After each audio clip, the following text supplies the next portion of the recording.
This is the one you've known as Jesus the Christ. Gratitude is both a sign that you're seeing through the eyes of the divine self and a means for shifting your gaze from the ego's perspective to the divine self's. Gratitude is both a tool that takes you home and a means of knowing when you've arrived. Gratitude, like peace and love, is a quality of your true nature. Your divine self is deeply grateful for life in a physical body and for the opportunity that affords to learn, explore, create, grow, and love. These are the general purposes of the oneness for coming into a body. But it also has a more specific purpose for every individual, which is discovered and fulfilled by following your joy. Joy is another quality of your true nature. When you follow joy, it takes you home. And, like gratitude, calling forth joy from within yourself can shift you from the egoic state of consciousness to the peace and love of your true nature. This might sound like a catch-22.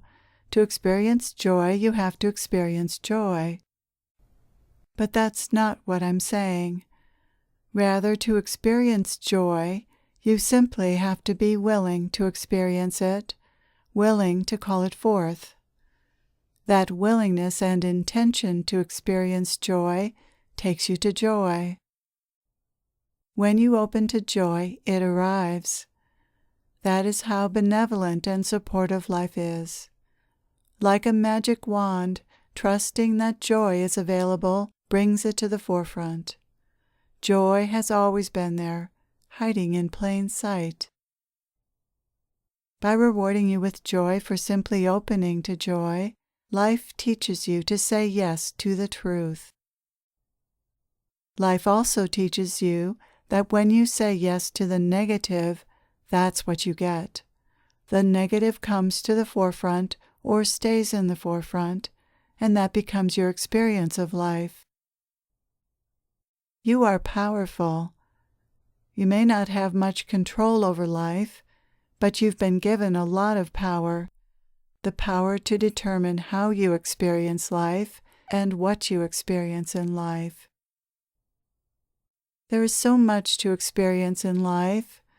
What you give your attention to among those many possibilities is what you experience. Give it to the egoic mind's negativity, and you get that. Give it to joy, peace, love, or gratitude, and you get that. The divine, the Father, is like the kindest, wisest parent. A wise parent knows not to reward the child for unloving or harmful behavior, but for developing in directions that are of benefit to the child.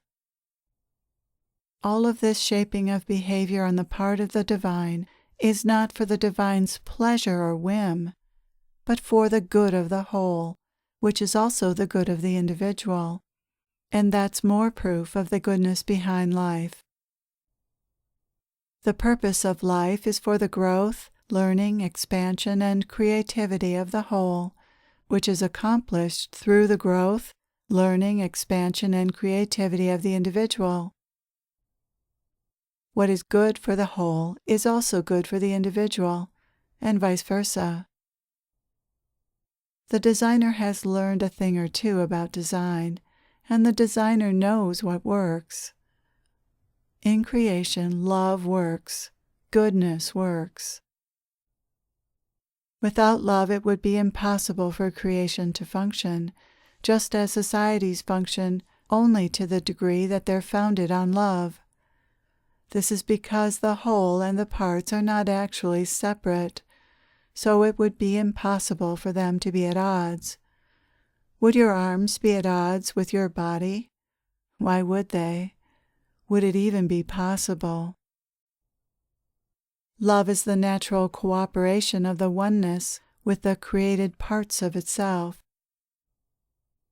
Love makes your bodies and the world work, to the extent that love is not hindered by ego-driven impulses and destructive emotions.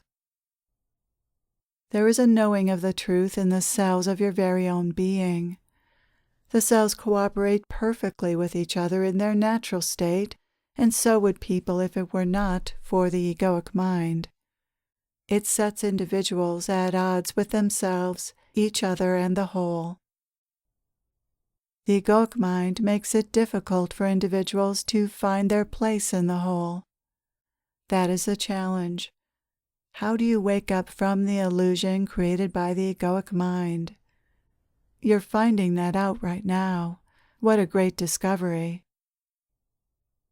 Can you feel the divine in you enjoying this discovery?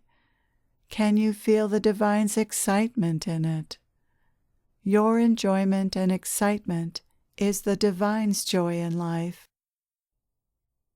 Joy is love. You could say that joy is a quality of love, or that love is a quality of joy. They are indistinct in one's experience. When you're experiencing one, you're experiencing the other. When you touch something with love, that is, when you're present enough to something that your love flows to it, you experience joy. You are rewarded for loving with joy. So let's explore love for a moment. Love is who you are. This means that whenever you're being who you really are, without any interference from thinking that you are the imaginary you, you experience love. The only way you cannot experience this love is if you're busy experiencing something else, such as your thoughts. This, of course, is the human predicament. People experience their thoughts about life more than they experience real life. This is surprising, isn't it? Most people experience most moments through a veil of ideas. For instance, you see a chair, but what you really see is the chair Grandma gave me when I was a little girl. Or you see a person, but what you really see is that person is old. Or you feel an unusual sensation, and you worry that something is terribly wrong. Or you have an experience and you think, that shouldn't have happened. Such thoughts are instantly followed by a feeling, which makes the illusion spun by that thought seem even more real and true. In the illusory reality, chairs are not just chairs, people are not just people, sensations are not just sensations, and experiences are not just experiences. The mind turns whatever you're experiencing into a story and feelings. That is the illusory world in which your illusory self lives. This mind-generated reality is made up of beliefs and stories about yourself, others, your experiences, and life in general. These ideas color and distort reality, making it difficult to be in touch with the love that naturally flows from your being to life moment to moment. The ego's misperceptions and stories block this flow of love. To unblock it, reality needs to be perceived clearly as it actually is. The love, the goodness, needs to be perceived. What does goodness look like? You know goodness when you see it, by how you feel when you see it. Perceiving goodness puts you in touch with your own goodness. Goodness perceives goodness and is reflected back to you. This can operate like a positive feedback loop. The more you stay with the experience of goodness, the stronger the feeling of goodness inside you becomes. Goodness, of course, feels like love and joy, which are the reward for perceiving goodness. Seeing goodness is a choice on your part, which can be made in any moment. Consciously or unconsciously, you choose what you give your attention to, what you focus on. You can consciously choose to see goodness, and you can cultivate this choice so that it becomes more automatic. the more you consciously choose to perceive goodness, the happier you can become. Making the intention to perceive goodness activates the goodness within you, and that feels good. Perceiving goodness feels good.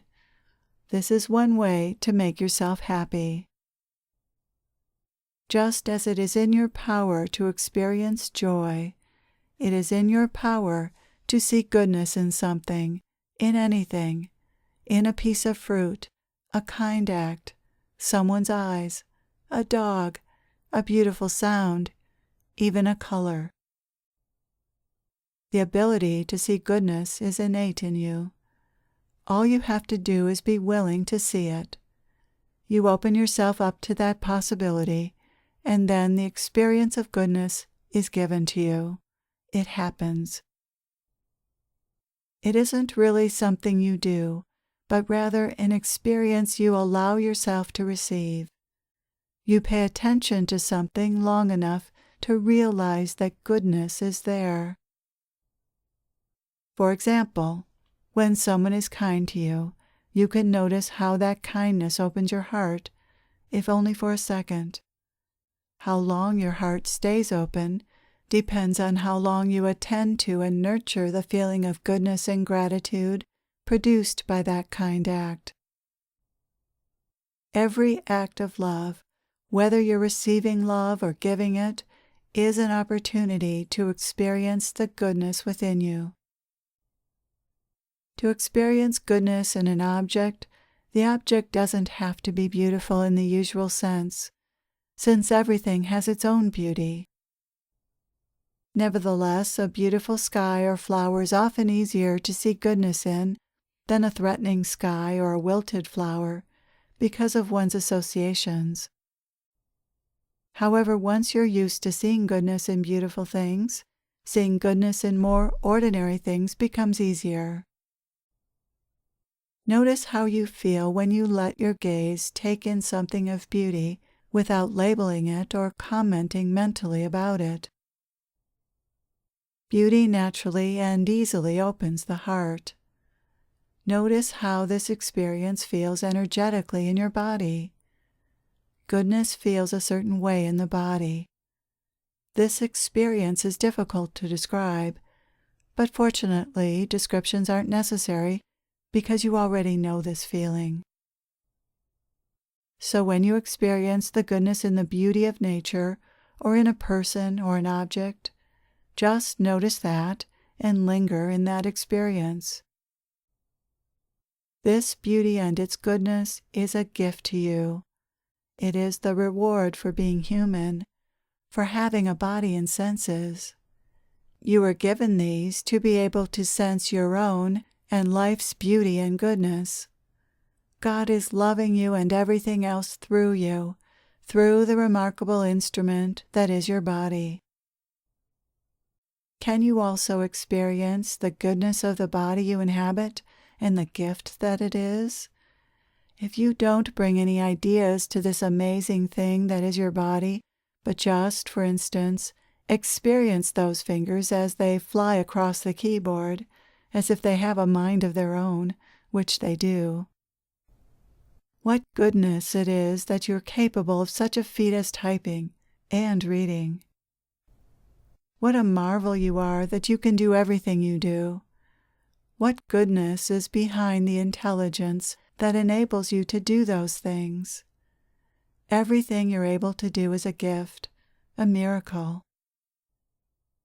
You are the greatest miracle of all, for your intelligence and design is particularly well suited to evolving, more so than animals and plants, whose evolution is slower and more circumscribed. You are capable of becoming creators in ways that other creations cannot. What grace it is that you've been given such a capability. This allows you to experience fun, joy, excitement, discovery, and curiosity, which other creations will never know. What grace the life you've been given is. And this planet, it provides for your every need, and then some. What a gift. What goodness! The rain supplies the water needed by every living thing. The sun warms you, lights your life, and delivers the energy that supports the life that sustains you. The soil furnishes the nutrients needed for all of life.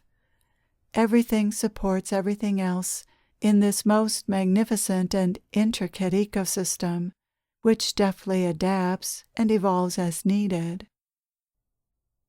What grace that life is so intelligent that it knows exactly how to grow, how to survive, how to adapt, and how to serve the rest of creation. Life supports life. Everything is here to serve everything else. How loving, how kind, how good. And then there are the eyes. Can you see goodness in people's eyes? Goodness is there so strongly in some, while in others it's clouded over by thoughts, temporarily lost to the illusion.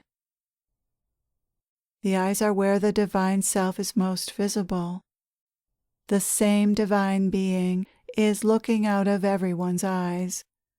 What looks is the same in everyone, the same oneness in different guises.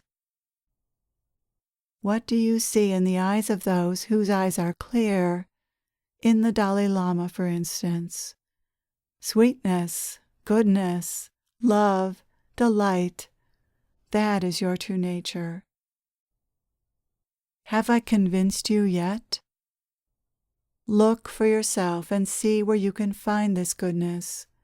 Discover it and nurture it within yourself and others. This small act will change the world.